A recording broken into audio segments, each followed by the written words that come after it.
It was important for me to come here in order to clarify our position and to do everything so that there were no misconceptions between our forces and your forces. In all the contacts we had between us, when we agreed and when we had some disagreements, our dialogue was in an atmosphere of mutual respect. All Russia's actions in the Middle East region have always been and will be very responsible. As to Syria, we know that the Syrian army and Syria as a whole are in such a state that they have no time for a second round. They need to save their own state. Recent evidence shows a growing deployment of Russian forces in Syria, which Israel fears would trickle down to Hezbollah and other militant organizations. Putin has pledged to continue military support for Syrian President Bashar al-Assad, saying the aim is to fight Islamic State group. Tensions increased between Jerusalem and Russia earlier this year when Moscow announced it would go ahead with a deal to sell S-300 missile defense systems to Iran. Israel charges that Iran poses an existential threat to its security. There's been a worrying development for the US-led air campaign against Islamic State in Syria. The Pentagon says Russian fighter jets have now arrived in Syria in support of the Assad dictatorship. This raises the prospect of US and Russian warplanes in the same skies, fighting on opposite sides. Meanwhile, US officials have also said Russia has sent fighter jets to Syria and believe Moscow is building up its military presence there as Syrian President Bashar al-Assad loses ground to the various rebel groups confronting him. On Friday, the US and Russian defense ministers spoke by telephone for the first time in more than a year to discuss the recent development. Tonight, there is a worrying development for America's air war over Syria. The Pentagon says that Russian fighter jets have now arrived in Syria in support of the Assad dictatorship. This raises the prospect of U.S. and Russian warplanes in the same skies fighting on opposite sides. Here's Chip Reed. In addition to the fighter jets, these satellite photos of the base taken in the last few days also show Russian helicopters, transport aircraft, tanks, and armored personnel carriers. Some U.S. intelligence analysts believe the weapons could be used to attack rebel forces, threatening the regime of Syrian President Bashar al-Assad, Russia's longtime ally but an enemy of the U.S.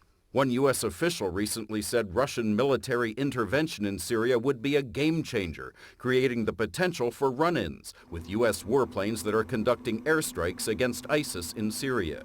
Today, in an effort to avoid potential conflict between the U.S. and Russia, Secretary of Defense Ash Carter spoke by phone with Russian Defense Minister Sergei Shoigu. In a statement, the Pentagon called it a constructive conversation.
A shell has landed on Russia's embassy in the Syrian capital. The incident caused no damage, though no reports of casualties from the attack either.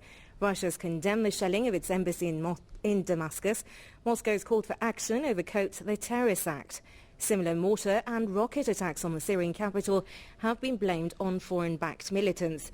They've repeatedly shelled Damascus in recent months. Indiscriminate attacks have left many people dead. Earlier, our correspondent in Damascus, Mohammed Ali, gave us an update on the shelling of the Russian embassy. Of course, this is not the first time the foreign-backed militants who are in eastern Al-Ghouta, particularly Jobar and Douma areas that are militant-held areas, usually attack Damascus with mortar shells. And of course, this step, as you have just said, comes after the Russian officials' statements regarding the military support increasingly going to Syria to support the Syrian government against those foreign-backed militants. So definitely this is an action that reflects the anger of the militants in eastern Al-Ghouta after such increasing support to the Syrian government. However, not only the Russian embassy is under attack in Damascus by mortar shells. During the unrest, as you know, hundreds of people, civilians, have been killed because of such attacks from eastern Al-Ghouta, particularly where the so-called ISIS Islam militant group, which is heavily backed by Saudi Arabia, is always shelling those areas in Damascus. We have supported the Syrian government, I would like to say that, as it confronts a terrorist aggression. We have provided and will provide all the necessary military and technical support. And we call on other countries to join us. People are fleeing Syria primarily because of the military actions that were largely imposed externally by deliveries of weapons and other special equipment. People are fleeing to escape the atrocities committed by terrorists. We know what they do, how they kill people, how they destroy cultural monuments, which I've already mentioned, and so on. The refugees are primarily fleeing the radicals, and if Russia had not supported Syria, the situation in this country would have been even worse than in Libya, and the flow of refugees would have been even bigger. Russia and Egypt have called for the formation of a broad front with Syria to fight terrorism. The call was made by the Russian President Vladimir Putin after a meeting with his visiting Egyptian counterpart, Abdel Fattah al-Sisi. Putin told reporters he's discussed the importance of creating a broad anti-terrorist front involving key regional and international players. He said this front needs to include Syria, which is fighting a multiple-year war with foreign-based terrorists. Putin also said he and el-Sisi have agreed that Russian-Egyptian cooperation over regional issues guarantees the basic interests of the two countries. He added that Moscow and Cairo have common views regarding the need to step up the struggle against international terrorism, specifically against the Daesh terrorist group. The biggest catalyst for the mass migration to Europe is Syria's civil war, which is believed to have killed 250,000 people and driven an estimated 11 million Syrians from their homes. Secretary of State John Kerry warned Russia's foreign minister this weekend about reports of Russia increasing specific types of support for Syrian President Bashar al-Assad's regime. Kerry says the increased support could escalate the conflict and the refugee crisis. Joining me now from Washington to discuss the war in Syria is Anthony Cordesman, who is the Arlie A. Burke Chair in Strategy at the Center for Strategic and International Studies. Sir, let's begin with Secretary of State Kerry's concerns. At this point in the conflict, what would a Russian infusion of support for Assad's army and his regime mean? People are concerned as there's evidence that he may be providing, or Putin may be providing, something like 1,000 people's worth of prefabricated housing. And that's led some analysts to believe that Russia may be deploying air units and modern combat aircraft, or a new kind of advisory team. Now, any buildup will help Assad ride out or survive, at least for a while, the opposition. Any kind of active air presence would present serious problems for the United States, for Turkey, for for the other coalition countries flying air sorties because of the risk that there might be some kind of incident between the Russians and the air forces operating against the Islamic State. And no matter what happens, that kind of operation would present problems for the United States because our Arab allies, particularly Saudi Arabia, Kuwait, and the United Arab Emirates, are supporting some of the forces on the ground that are opposing Assad directly. This conflict began in 2011. It's 2015. At this point, what stands out to you as the major issues keeping us from a diplomatic solution here? Well, I think there are several reasons, but the most important one is no one has emerged as a credible alternative. Syria is now divided really into four parts. There's a Kurdish area. The Kurds have no great incentive to be part of Syria. They were treated as second-class citizens before this began, and many didn't even have identification papers. You have the Islamic State, which occupies a significant part of eastern Syria, particularly along the river area. It's not a densely populated area, but it's one the Islamic State can actually control. You then have a mix of some 26 to 35 different opposition groups that are doing most of the fighting against Assad. They're more in the central, heavily populated areas of Syria, but they have almost nothing in common with the Assad regime, with the Islamic State, or with the Kurds. And while there are groups outside Syria that claim to represent the opposition, the fact is that many of them were tied to more moderate, secular military movements, which have effectively been defeated and virtually disappeared. There's been quite a bit of criticism about neighboring countries not stepping in to help ease the humanitarian crisis, Saudi Arabia, Qatar, United Arab Emirates. What's your analysis as why these countries have not stepped in and stepped up? All of them, frankly, are deeply concerned at what these refugees might be and who they might have alignments with. All of them are dealing with their own problems. Iran, Yemen, Islamic State groups, Al-Qaeda in the Arabian Peninsula. And all of them tend to be relatively closed societies where security puts very tight limits on any form of immigration. Anthony Kortersman, thank you so much for helping us understand it a bit more. Thank you. The entry of Russian expertise into Syria, that's changed things, hasn't it? Right. Well, Russia has had a long-time military political relationship with Syria going back to the Cold War years. But what's happening now is that Putin is making a decision from all these reports to amplify the Russian presence in Syria, especially in this base they have south of Latakia. It's the only... Is this on the coast? Is this a yes. coastal base for Russian Navy ships as well? It's on the Mediterranean coast. It's the only warm water Mediterranean port that the Soviet naval fleet has. So they attach a great deal of importance to that.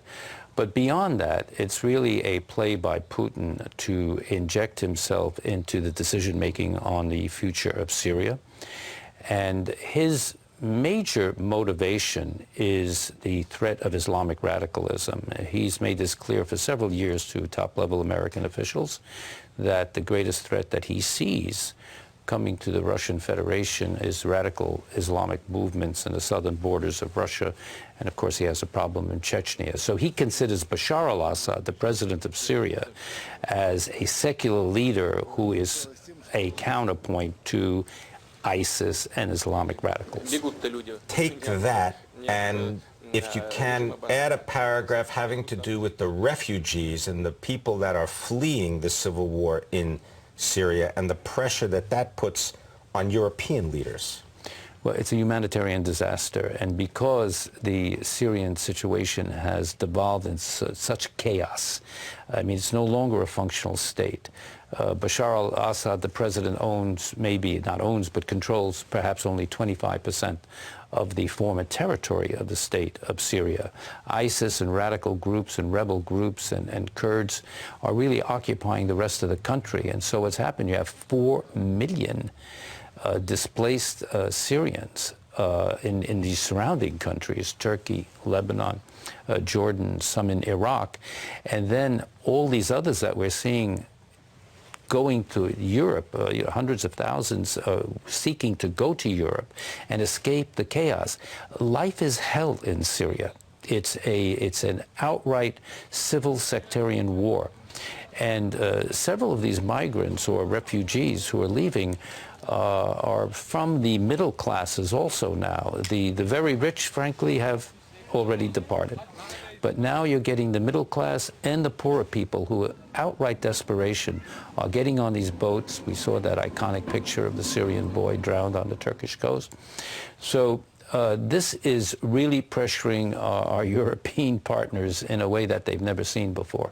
Why? And how about this to think about today? The crisis in Syria may be more than just a current foreign policy problem, with some seeing signs of biblical prophecies of the apocalypse in the events that are unfolding overseas. Passages in the Old Testament even make reference to Damascus falling into ruin, sparking worldwide conflict that some say leads to the coming of the Messiah. Breaking news in just in, President Obama said moments ago that Russia's troop buildup in Syria is, quote, doomed to failure. The remarks at the president's town hall meeting with the military members there. The president said his administration will keep the pressure on Russia as that country continues to send troops to Syria. This comes as we get word that the Russians are not just helping Syria's murderous dictator, they're now co-leading the bloody war against the Syrian men, women, and children. That from intelligence official to our team at the Pentagon, which today broke news of a secret deal involving Russia, Syria, and Iran. We've reported on the buildup of Russian troops and supplies in Syria, something that has American officials so concerned. The Secretary of State John Kerry called his Russian counterpart twice this week. Now we're learning that more about what's behind this Russian troop surge. Intelligence officials tell Fox News the buildup began days after a secret meeting in Moscow between Iran's military commander and the Russian President Vladimir Putin. Our Jennifer Griffin first exposed that meeting back in August. Now, intel sources tell us parts of that meeting involved Iran and Russia teaming up to support the Syrian dictator Bashar al-Assad. Of course, he's the ruthless leader who's killed hundreds of thousands of his own people, who's murdered innocent families with poisonous gas. According to one human rights watchdog, the death toll in Syria's civil war is closing in on 250,000 people. Now the killer behind it all is getting a big boost thanks to his pal, Vladimir Putin. Jennifer Griffin with the news in Washington. Jennifer, the president went on to say that he believes that this is a sign that Assad is getting more and more nervous, that he's losing this conflict and reaching out to the Russians for help. But if they are helping, that's a problem, isn't it? Well, Shepard, Western intelligence wasn't quite sure at first why the shadowy Iranian Quds Force commander Qasem Soleimani had gone to meet the Russian defense minister and President Vladimir Putin in Moscow on July 24th. We were the first to report it, as you mentioned, but our sources told us it was, at the time, it was to discuss arms deals, even though Soleimani was barred by UN sanctions from traveling. Now, multiple Western intelligence sources tell us that the Russian military buildup that we're seeing right now in Syria is the result of that meeting, and that the two sides discussed working together militarily to bolster Assad. The Pentagon has tracked an 8th Russian Antonov transport plane landing in Syria just today alone. Shepard. Hey, Jennifer, any official reason for this Russian escalation in Syria and the partnership with Iran? Well, the official reason, the Russians say they've been doing deals with Syria for quite some time. What we've learned is that there are now at least 1,000 Russian fighters sent to Syria in recent days. These are not advisors. Even Ukraine's president has expressed alarm. These days, green men are landing in the hundreds in Syria. I'm told that the Russians who are now on the ground in Syria, some of them even tweeting out these selfies of them on the ground there, are members of Russia's elite special forces, the equivalent of U.S. Army Rangers. Oddly, the State Department continues to publicly downplay the reports. I don't know that I would call it a buildup. It's unclear exactly what some of these military activities are all about. I don't know that we're ready at this point to call it a buildup necessarily. Israeli security officials have been quoted saying Qasem Soleimani and Iran have sent hundreds of fighters into Syria in recent days as well to work with the Russian Shep. That's weird. We don't want to call it a buildup, but Jennifer, it's a buildup by any definition. What help us understand that? Well, what's very strange is there's been a disconnect from what we've heard at the podiums, both here at the Pentagon and State Department. They've been downplaying this for several weeks now, even though we keep pointing out the buildup of Russian troops and forces. Today, it's interesting that the president finally, in this troop talk at Fort Meade, said, acknowledged the Russian troop buildup and said that his officials will be continuing to reach out to Russia, and he said it would be, quote, doomed to failure.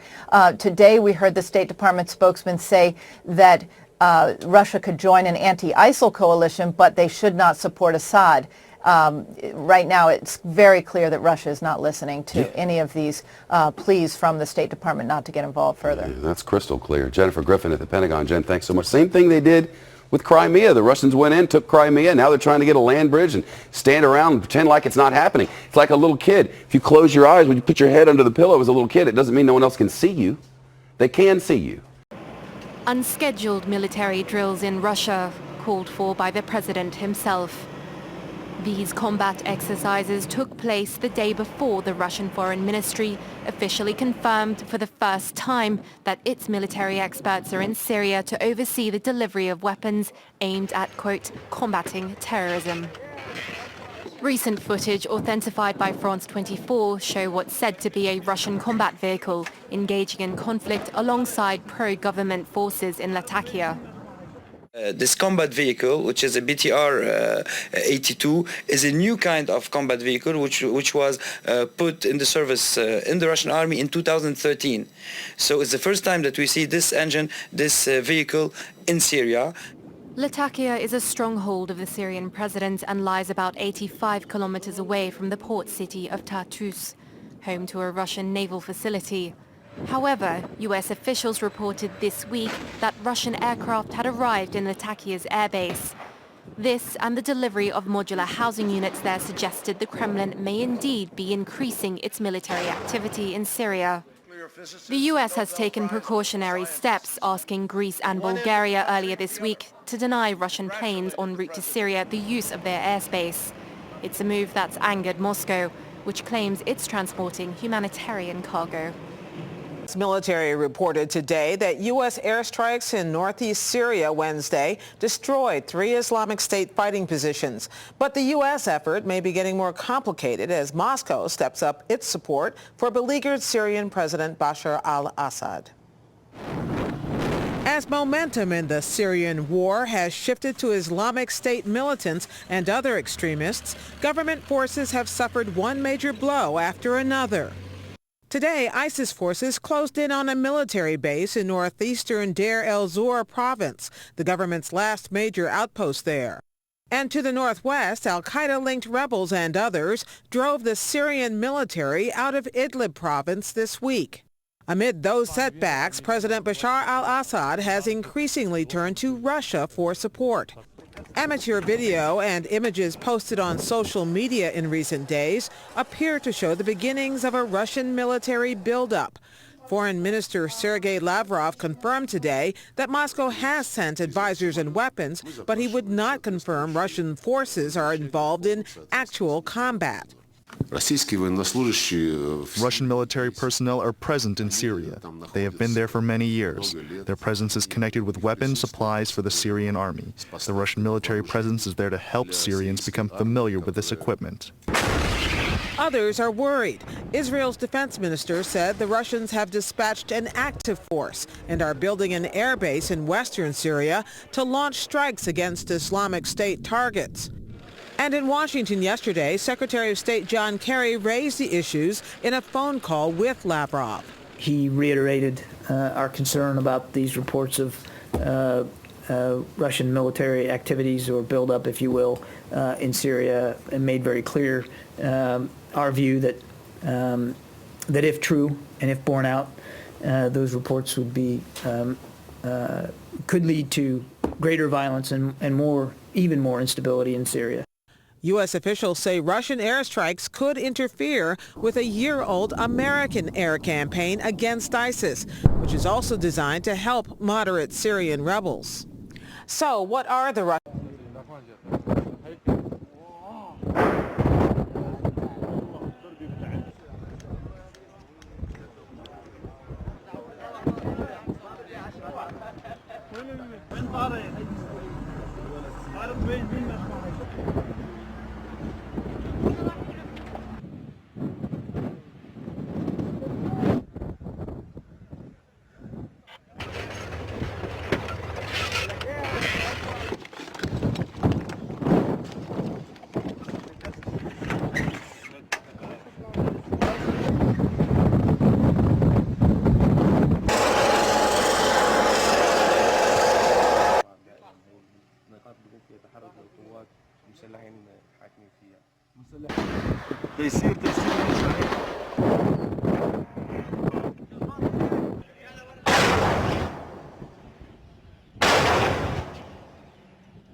على اليسار شوي.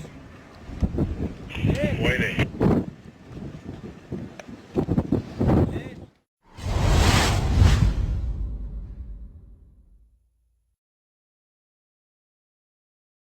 Was moving too slowly, but the fall of Ramadi has galvanized the Iraqi government. So with the additional steps I ordered last month, we're speeding up training of ISIL forces, including volunteers from Sunni tribes in Anbar province. New reports surfaced today that the U.S. and Russia will begin military-to-military talks about Syria, even as Vladimir Putin moves to bolster his old ally Bashar al-Assad. But will Russia also be fighting a man they've battled before? Chief Foreign Affairs Correspondent Margaret Warner reports. The man is Abu Omar al-Shishani, the Islamic State military commander for the northern district of Syria, seen here last August as the group pursued its lightning march across northern and central Iraq. It is time for the sons of the Islamic State to defend the Islamic State of Iraq and Sham and defend our Imam, who the world gathered against with all its strength. Unlike most IS fighters, he was speaking Russian. His real name is Tarkan Batarashvili.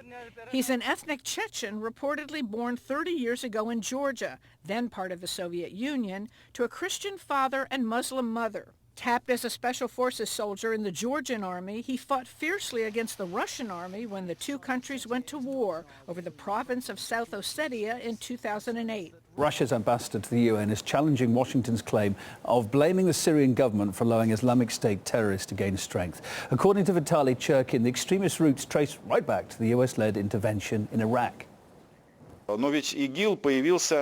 You see, ISIL first appeared and became active in Iraq when the militants began storming Baghdad and so on. So Islamic State ripened in Iraq during the US occupation. If we follow this line of thought, we have to say that the American occupation should be... I went to ask the State Department. Here's what I got. We have made significant gains. I can quote back to you all of the stats that others have given over the last couple of weeks as we reach this one-year anniversary in this struggle. But overall, I think we have seen gains on the ground. You mentioned gains. Well, since the beginning of bombings last year, ISIL grew in territory. In front of me, I have the map of the territory that they control from September of last year and from this September, and it is considerably bigger. I can show you that. The number of fighters, as I understand, stayed about the same. Does that sound like a result of does it sound like gains? Does it sound like a result of a winning strategy? We've seen, certainly in Iraq, you've seen ISIL lose ground at Mosul Dam, Tikrit, other places. They've been pushed back from areas around Kirkuk and Erbil. Well, in his response, the State Department spokesman did not really dispute the fact that overall ISIL gained more territory over this past year. What he also did not dispute was the fact that the Pentagon's training and arming of the Syrian rebels has failed so far. A Pentagon official was testifying in Congress just this morning saying that there are now, quote unquote, 4 or 5 U.S.-trained Syrian rebels on the battlefield to take on the Islamic State. 4 or 5. Here's what the State Department said about that. The Department of Defense has been very candid in pointing out that this train and equip program for the moderate Syrian opposition has not, frankly, lived up to what we initially thought.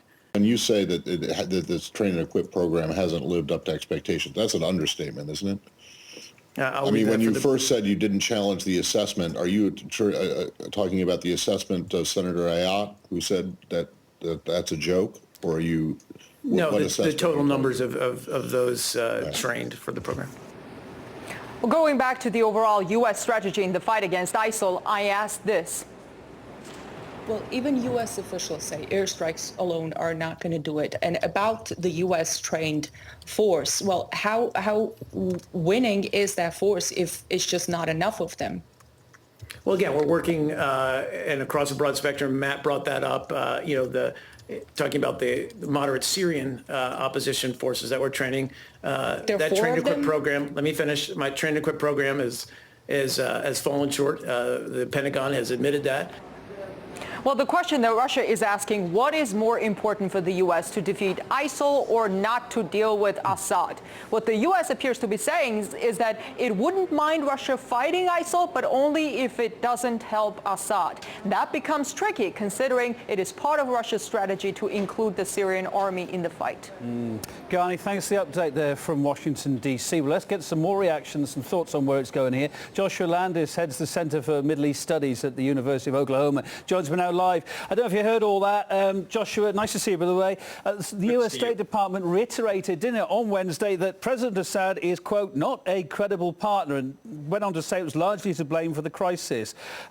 Judging how far the battle against ISIS has gone so far with the coalition, why isn't it giving ground? Because it has not been a success, is the opinion of many people. Why isn't it giving ground here? And why is it so set in its ways against Assad? Well, that's a very good question. Obviously, they accuse Assad of being the cause of the rise of ISIS and not themselves. I mean, as you started out in your program here, some people argue that America, in fact, introduced al-Qaeda into Iraq, which then became ISIS. And the problem is that the United States does not want to side with Assad. We saw that most dramatically in Palmyra, where for 3 days ISIS surrounded this desert city and fought with regime troops. The United States did not bomb ISIS, and they allowed them to take Palmyra. Clearly, the U.S. preferred to have ISIS take Palmyra than to defend Assad and be seen to be siding with Assad. And this is the dilemma that obviously Putin and the Russians are underlining, and that you're underlining in this show, which which is a dilemma for the United States. They don't know how to deal with this. And furthermore, the US is claiming that Russia is going to escalate the Syrian conflict. Do you think this is something that Putin and Obama can maybe sort out on the sidelines of the UN General Assembly coming up soon? Well, I'm sure they're going to have some words, because there are people in Washington who've said you've got to turn lemons into lemonade. In other words, rather than rejecting the Russians completely, see if you can't work with them in some way. And maybe we're seeing that now. Maybe we're seeing that now with the military-to-military talks that have been proposed, do you think? Well, that line is clearly losing, because as we've heard from the spokesperson of the State Department and others, they say that they are never going to stop trying to overturn Assad. That was the words of the spokesperson of the State Department yesterday, that America will never stop trying to overthrow Assad. So it's very hard to square that with what Putin is asking of the United States, which is to look at Assad as a bulwark against the expansion of ISIS. And this is the dilemma, because the United States says they want Assad overturned, but in fact they don't, because they're not helping the rebels to overturn him. They could, but they do not, because they're worried that if Assad falls, who's going to take Damascus? The logical. And the other puzzle here, of course, you may say, it's a bit strange. Australia, for instance, has carried out its first airstrikes on ISIL positions in Syria. France says it's going to do the same thing. Yet a heck of a lot of fuss is made by the US regarding Moscow delivering legal arms and legal aid. They've admitted that's all legal. Why the disparity here? Why is Moscow so bad for doing what it's doing, and it's all legal? Bombing someone in another country is not actually legal anyway, yet Australia is doing it, France is proposing to do it. No such fuss. Well, it raises the complexity of Syria, and it's clear the United States seems to be hardening, at least preserving its line, that Assad has to go, that the Syrian government is no good, and that they wanted to see it overturned. But this leads to the question of, what about Libya? What about Yemen? What about Iraq? If you create a vacuum, who's going to fill it in these countries? Is it going to be filled by a unified government that's liberal and pro-Western? Or is it going to be filled by militias, civil war fighting Islamists? Raises so many questions, doesn't it? And as you say, often these things turn into something potentially not as palatable as was there before. Yeah, Joshua, thank you for your thoughts. Middle East expert Joshua Land is there. The last year and a half, we have said that Assad has to go, but how long, what the modality is, that's a decision that has to be made in the context of the Geneva process and negotiations. We've said for some period of time that it doesn't have to be on day one or month one or whatever. There's a process by which all the parties have to come together and reach an understanding of how this can best be achieved. We need to get to the negotiation. That's what we're looking for. And we hope Russia and Iran, other countries with influence will help to bring about that, because that's what's preventing this crisis from ending. We're prepared to negotiate. Is Assad prepared to negotiate, really negotiate? Is Russia prepared to bring him to the table and actually find the solution to this violence? Those are the pregnant questions. And we've made it very clear. We've been open. We've made it very clear that we're not being doctrinaire about the specific date or time. We're open. But right now, Assad has refused to have a serious discussion, and Russia has refused to help bring him to the table in order to do that. So that's why we're where we are. Tehran and Moscow intend to use all possibilities to work together with Syria to help the country out of this crisis. Bashar al-Assad, a legitimate president of Syria, will be part of the political resolution to the Syrian problem. Syrian military officials say Damascus has received new warplanes and reconnaissance aircraft from Russia to fight the Islamic State militant group. The officials say the aircraft arrived on Friday at a military base in Latakia province. Russian President Vladimir Putin has pledged to continue military support for the Syrian government. On Monday, U.S. officials said Russia has started flying surveillance drones on missions in Syria. Russia says the assistance is in line with international law. Barack Obama has given authorization for U.S. planes to bomb Syria to help defend anti-government rebels. Theoretically, the new rules of engagement could even allow troops loyal to leader Bashar Assad to be directly targeted. America has never kept its attitude towards what it wants in Syria secret.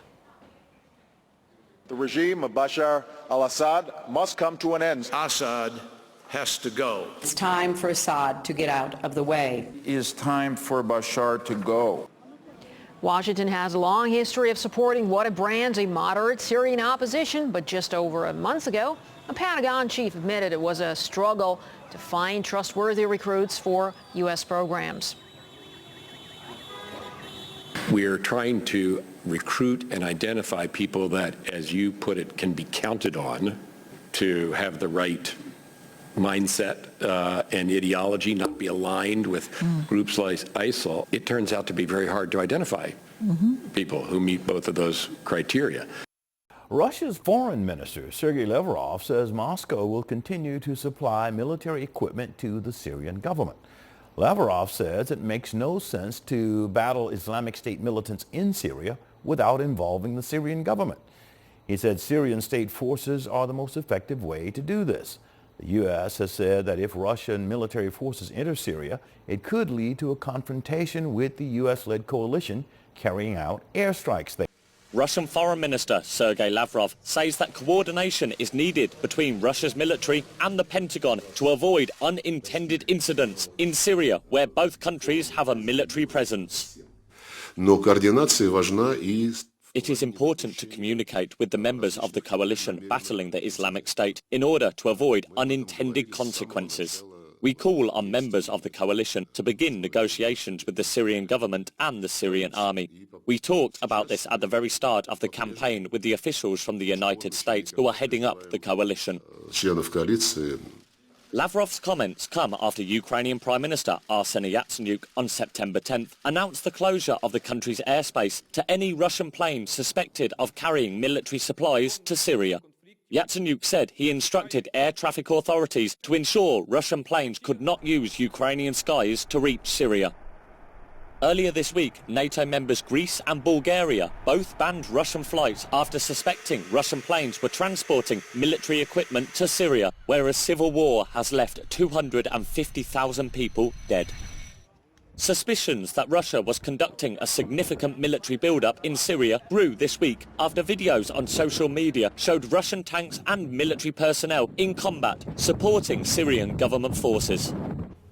On September 9th, NATO Secretary-General Jens Stoltenberg warned that Russian involvement in the Syrian war could deepen the conflict and create tens of thousands of more refugees seeking shelter in Europe. Moscow has been an ally of the ruling Assad dynasty for decades, with Damascus being a major buyer of Russian arms. Syria also allows Russia to maintain a naval base in the country, Moscow's only military port in the Mediterranean. The helicopter dropped 2 barrel bombs on Idlib late last night, and the civil defense units reacted immediately. They're witnesses as well as rescue workers. It's April the 16th, he says, and we're receiving people injured by Bashar al-Assad's chlorine gas bombs. 4 boys were reportedly taken to hospital. The second bomb reportedly fell on a house. The family were evacuated, but the evidence remained. This is the barrel that contains chlorine, says the rescue worker. The smell is strong. The Syrian regime has surrendered its chemical arsenal, but not its stocks of chlorine, which it's using with fatal regularity. In fact, just as those bombs were falling, the UN Security Council was meeting in New York to discuss a similar chlorine attack last month. The video we're about to show upset the diplomats. It might upset viewers too.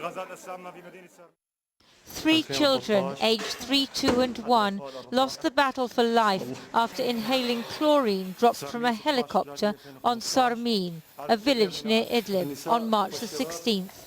We won't show the pain they suffered. The long arm of justice is taking more time than any of us would wish right now, but this documentary record will be used at some point in a court of law, and the perpetrators of these crimes need to bear that in mind. Emergency workers have grown familiar with the canisters in which chlorine is dropped, the smell of bleach, the terrible injuries. The Security Council had previously condemned the use of chlorine as a weapon, but Russia demands stronger proof of who was responsible. The evidence that was brought to me as well, which has been made available to the UN Security Council, documents that these barrels were dropped at 7:45 p.m., at 9:45 p.m. and at 10 p.m. on the evening of the 16th of March, and they were dropped from helicopters. So as far as I'm aware, nobody else in that area possesses helicopters except the regime. So, in my opinion, the regime is responsible for this atrocity. Next week marks the 100th anniversary of the first use of chemical weapons. German forces unleashed chlorine on the battlefields of World War I. It killed 4,000 soldiers, some within minutes. When you look at what's happening in Syria today, you might wonder if we've made any progress at all. Devastation in the rebel-held Sukhari neighbourhood of Aleppo on Wednesday. Activists blame a barrel bombing by government forces. At least 100 people have been killed in the past week. Locals say it's a direct result of a fatwa by a pro-government cleric calling for the annihilation of areas outside the Assad regime's control. A barrel bombing in the southwest of Damascus in January last year. Barrel bombs are cheap, crude devices, essentially barrels filled with high explosives and other materials such as scrap metal. 5 months later, another bombing captured on film by local activists in the same region. According to warhead expert Richard Lloyd, the military modify the design of the bombs, placing large fins at the back to stabilize them as they fall. Human Rights Watch says the Syrian government fly helicopters above rebel-held areas at high altitudes to avoid being shot down. Then it drops barrel bombs randomly on the civilian population. 2 years ago, video surfaced which activists claim could be leaked Syrian army footage. It shows the interior of a helicopter where a crew member can be seen lighting the fuse of a barrel bomb before throwing it out. Thousands of people have been killed from barrel bombings in Syria. Here, a lucky escape from a 2-month-old baby following a barrel bomb attack in Aleppo in July. A UN resolution condemning the use of barrel bombs has done nothing to stop Assad from using them, as Syria's civil war enters its 5th year. Syria's government is accused this morning of another chemical warfare attack on its own people. Activists in Idlib province say helicopters dropped at least 2 bombs filled with chlorine.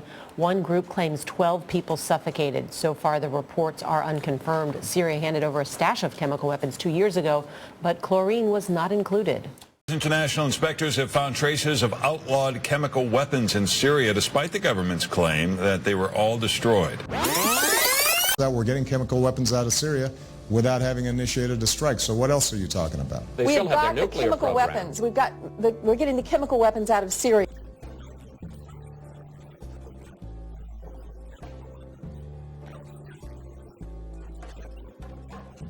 Got, as you know, last year, all the chemical weapons out of Syria. Reports that chemical weapons, traces of chemical weapons have been found in Syria, both ricin and sarin gas.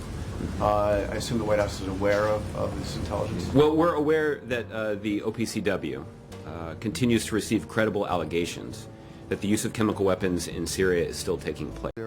Government helicopters in Syria have been attacking people with chlorine gas. That's according to Syrian activists. The attacks on Friday night allegedly happened in Idlib province. Hashim Mahabara has this report. Medics wash the body of a man they say was exposed to chlorine gas. Syrian activists say the government dropped barrels containing the toxic gas on the town of Saraqib in Idlib province. It's the second alleged chemical attack on the town this week, and it's not the first time the Syrian opposition has raised concerns. United against the Iranians. They want to spread their influence here. They want to have a Persian state established here. I assure you that we will fight them and defeat them. Across the country, rebels are shifting tactics. In the north, armed factions merged under the Army of Conquest to capture Idlib. Now their eyes are set on Latakia, Assad's stronghold. The US has in the past refrained from arming Syrian opposition fighters. It was concerned about its weapons landing in the hands of groups like the Nusra Front, an Al-Qaeda affiliate. But Nusra is now joining moderate groups in their fight to repel ISIL from Syria. Saudi Arabia, Qatar and Turkey provide significant assistance for Syrian rebels. Assad fighters still hold ground in major cities. More rebel groups are now considering joining forces to defeat Assad. Hashim Ahbarra, Al Jazeera. Last 2 weeks, we have seen a number of attacks using what appears to be toxic chemicals. Now, the evidence that I've seen on the videos and other media, and from speaking to activists and civilians on the ground, is pretty credible that it is a toxic chemical. Almost certainly chlorine, although there is also some discussion of ammonia being used. And we've seen that in 10 separate places now. Chemical weapons are incredibly effective in fighting in built-up areas in cities. Now, I believe the main reason that Assad used sarin at Ghouta, because he had been fighting there for 18 months with conventional weapons, having little effect, and the rebels were getting close to his stronghold. He used chemical weapons, their offensive was stopped. What we've seen in the last 10 days is fairly similar. Areas where he is having or losing ground against rebel forces, the use of chemical weapons, or the use of chlorine in this case, has stopped their offensive in its tracks. So I think that is a key reason. Chemical weapons are very effective in a war like this. As we see the stockpile removed from Syria, the big question is, has Assad declared all of his stockpile? In my opinion, probably not. And I think various people have alluded to the fact that some of it seems to be missing. Now, Assad could either use that again, which is highly likely in my opinion, or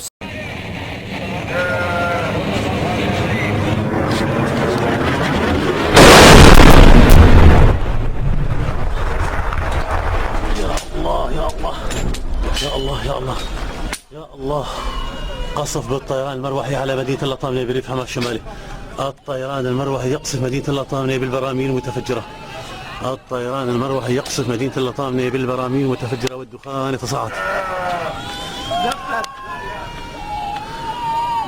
الطيران المروحي يقصف مدينة اللطامنة بالبراميل المتفجرة والدخان يتصاعد. 20/1/2005.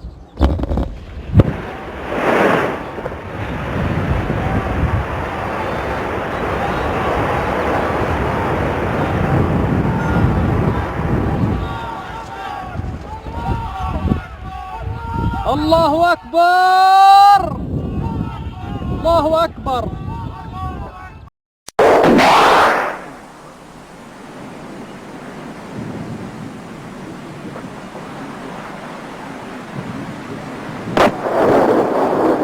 The result of a hit on a fully armed tank is spectacular.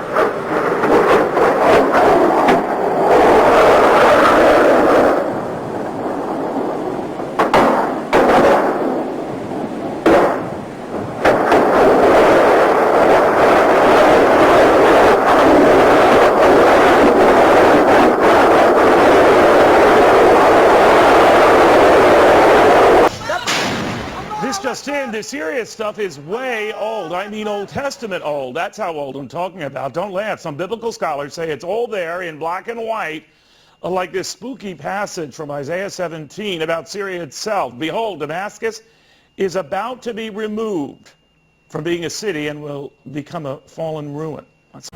Allahu Akbar.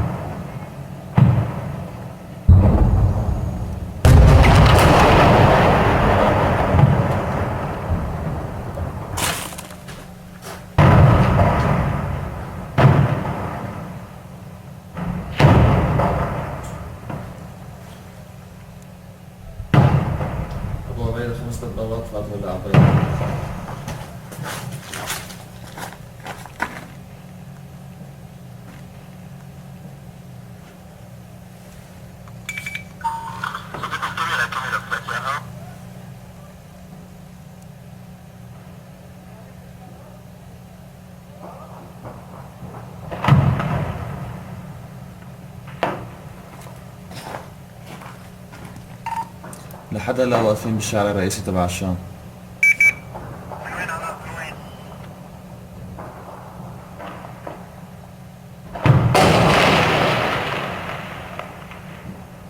من طريق الشام الرئيسي.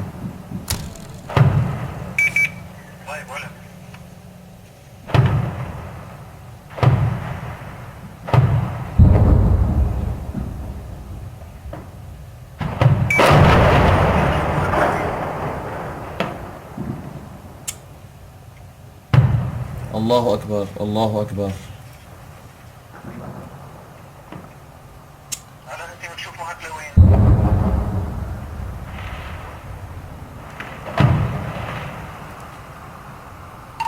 تقريبا لعند المخفر أو لعند الإطفائية.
Во-первых, я знаю, когда наступит конец света. I know when the world will end.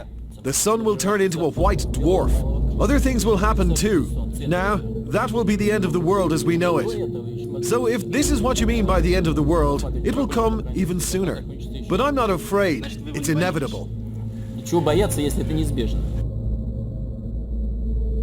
And the word of the Lord came unto me, saying, Son of man, set thy face against Gog, the land of Magog, the chief prince of Meshech and Tubal, and prophesy against him, and say, Thus saith the Lord God, Behold, I am against thee, O Gog, the chief prince of Meshech and Tubal, and I will turn thee back, and put hooks into thy jaws, and I will bring thee forth, and all thine army, horses and horsemen, all of them clothed with all sorts of armor, even a great company with bucklers and shields, all of them handling swords. Persia, Ethiopia, and Libya with them, all of them with shield and helmet. Gomer and all his bands, the house of Togarmah of the north quarters, and all his bands, and many people with thee. Be thou prepared, and prepare for thyself, thou and all thy company that are assembled unto thee, and be thou a guard unto them. After many days thou shalt be visited.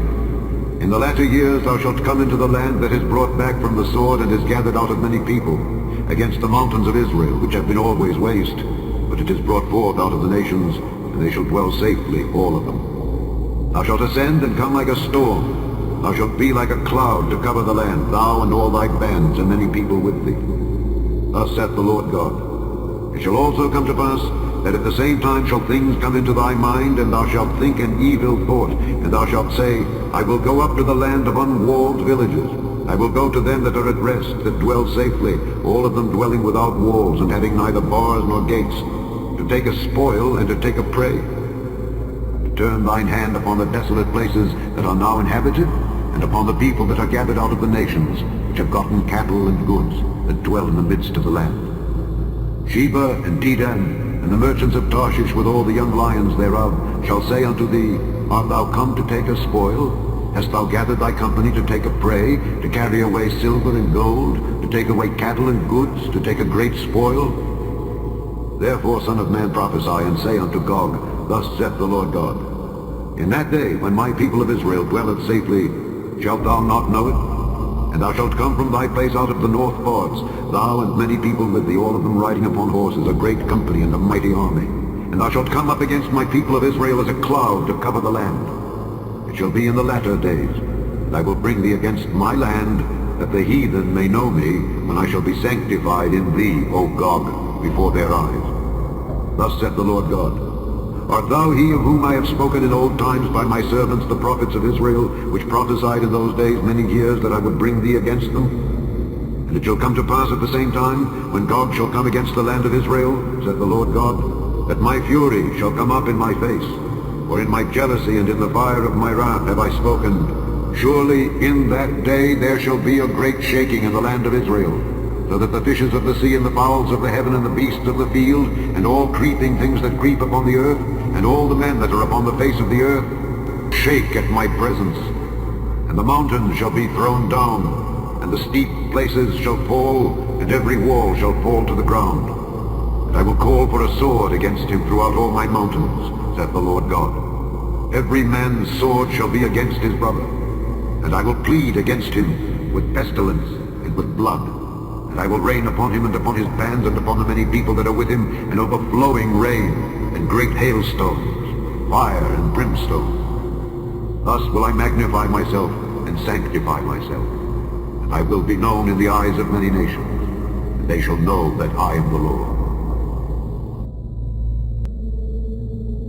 Chapter 39. Therefore, thou son of man, prophesy against Gog, and say, Thus saith the Lord God, Behold, I am against thee, O Gog, the chief prince of Meshech and Tubal. And I will turn thee back, and leave but the sixth part of thee, and will cause thee to come up from the north parts, and will bring thee upon the mountains of Israel, and I will smite thy bow out of thy left hand, and will cause thine arrows to fall out of thy right hand. Thou shalt fall upon the mountains of Israel, thou and all thy bands, and the people that is with thee.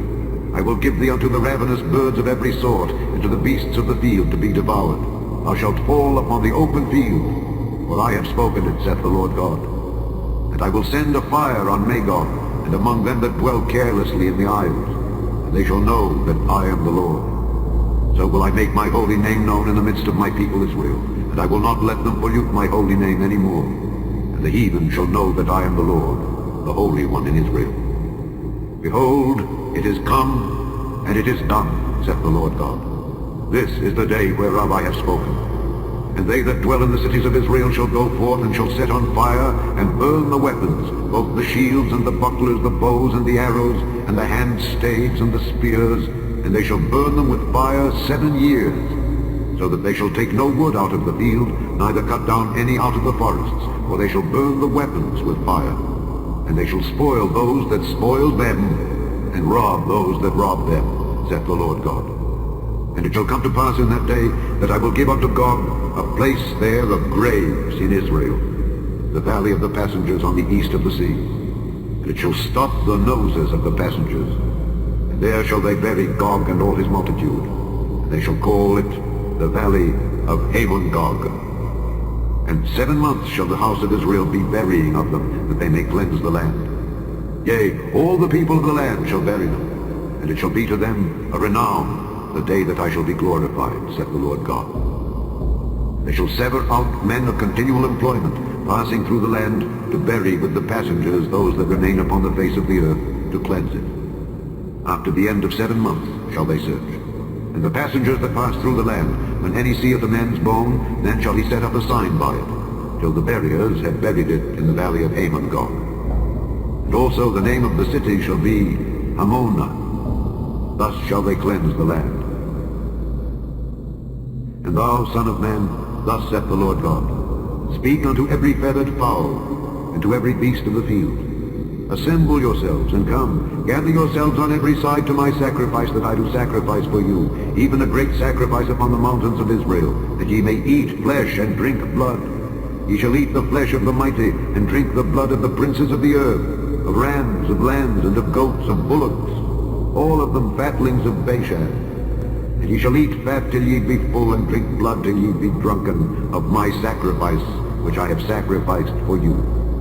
Thus ye shall be filled at my table, with horses and chariots, with mighty men, and with all men of war, saith the Lord God.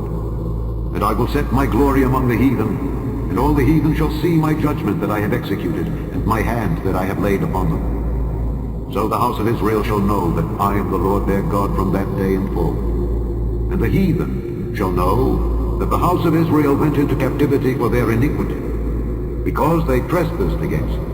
Therefore hid I my face from them, and gave them into the hand of their enemies.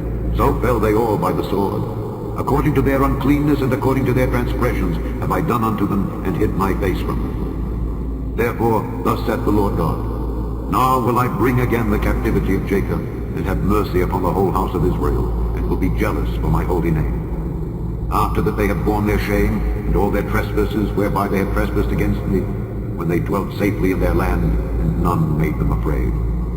When I have brought them again from the people, and gathered them out of their enemies' lands, and am sanctified in them in the sight of many nations, then shall they know that I am the Lord their God, which caused them to be led into captivity among the heathen. But I have gathered them unto their own land, and have left none of them any more there. Neither will I hide my face any more from them, for I have poured out my spirit upon the house of Israel, saith the Lord God.